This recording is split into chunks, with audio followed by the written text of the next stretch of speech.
కేంద్ర ప్రజావాది రైతు వ్యతిరేక విధానాలు, కేంద్ర ప్రభుత్వం ఇస్తున్న రైతు ప్రజా కార్మిక వ్యతిరేక వేతనం 20,000 రూపాయలు, కనీస పెన్షన్ 10,000 రూపాయలు, కాంట్రాక్ట్ కార్మికులందరినీ పర్మనెంట్ చేయాలి. 4 లేబర్ కోడ్లను, కేంద్ర ప్రభుత్వ కార్మిక రైతాంగ వ్యతిరేక విధానాలను ప్రతిఘటిద్దాం. కేంద్ర ప్రభుత్వ రైతు కార్మిక వ్యతిరేక విధానాలను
దేశవ్యాప్తంగా కేంద్ర ప్రభుత్వంలోని ఎన్డీఏ ప్రభుత్వం, బీజేపీ ప్రభుత్వం నరేంద్ర మోడీ గారు గత 2 సార్లుగా అధికారంలోకి వచ్చిన తర్వాత మరి కార్మిక చట్టాలను అంటే 46 చట్టాలు తీసివేసి 4 కోడుగా విభజించి దాన్ని కార్మిక నిర్వీర్యం చేసేసి చట్టాలు, కనీస వేతనాల చట్టాలు లేవు. 8 గంటల పనిదిన నుంచి 12 గంటల కుదించులు పెన్షన్లు, ఈ విధంగా 12 గంటలు పెంచడం వల్ల పనిభారం పెరుగుతుంది. కనీస వేతనాలు 26,000 రూపాయలు ఇవ్వాలా, అలాగే కనీస పెన్షన్ 10,000 రూపాయలు ఇవ్వాలా, కాంట్రాక్ట్ పద్ధతిలో ఉన్నటువంటి కార్మికులందరినీ పర్మనెంట్ చేయాలని చెప్పి డిమాండ్ కొనసాగుతూ ఉన్నది. ఆల్ ట్రేడ్ యూనియన్ ఆధ్వర్యంలో నేడు దేశవ్యాప్తంగా జరుగుతున్న నిరసన కార్యక్రమాన్ని మరి జయప్రదం చేయాలని చెప్పి మరి పిలిపించిన భాగంగా నేడు ఈ కార్యక్రమాలన్నీ జరుగుతూ ఉన్నాయి.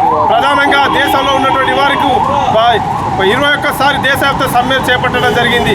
మరి ఒక్కసారి కూడా గల్లీ నుంచి ఢిల్లీ దాకా అనేక ఉద్యమాలు, నిరసన కార్యక్రమాలు, ధర్నాలు, హర్తాలు, మరి మహాపడావు ఢిల్లీ చలో పార్లమెంట్ కార్యక్రమం నిర్వహించి ప్రభుత్వాన్ని వ్యతిరేకించినా కూడా రైతాంగానికి వ్యతిరేకం ఉంది, కార్మిక రంగానికి వ్యతిరేకంగా ఉంది.